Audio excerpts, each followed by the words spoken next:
असं जर YouTube channel वाले दादा म्हटले असते ना, मावशी थोडं सरका, आजी थोडं सरका, काकी थोडं सरका, मोठी थोडं सरका, एकीने सुद्धा मांडी काढली, 2-4 पाली निघल्या ना, अशा राईट जागा होती बघ.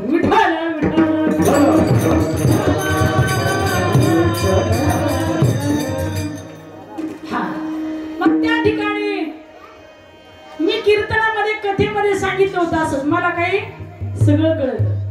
हा, मग त्या आजी म्हटल्या, माय उद्याच्याला आमची तर जेवायला बरं का महाराज. म्हटलं बरं आहे, आता जेवायला काय सांगावं. 56 प्रकार केले हो. हा, 56 प्रकार कधी केले होते?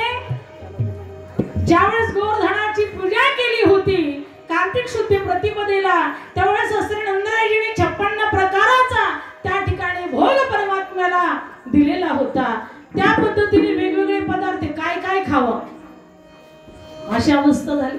हा, एवढा सरळ जेवायचा थाटमाट, एक एक घास खाल्ला तरी पोट भरलं. युक्ताहार विहार नेम इंद्रियासी सार, नसावी वासर निद्रा बहुभाषण. आहार हा अल्पच असला पाहिजे तर परमार्थ शक्य होतो. नाही तर माणसं मंडपात आले बरोबर काय करतात, लगेच जांभळी देतात, लगेच आळुकी पिळुकी, लगेच आकाबाई आलीच. मग असताना सकू विचारते, बकुला बकू विचारते, ठकुला ठकू विचारते, केराबाईला केराबाई विचारते, ताराबाईला ताराबाई विचारते, राधाबाईला माय रात्रीचं कीर्तन कसं होतं. ती म्हणती, माय काय सांगू, लईच असताना घरी कुटाणा होता, नाते आल्या होत्या, नातू आले होते, दिवसभर राब राब राब राब राब राब राब, मंडपात गेलं की डोळा लागला. खरं तिला वरदानच दिलेलं आहे ना भगवान महादेवाने.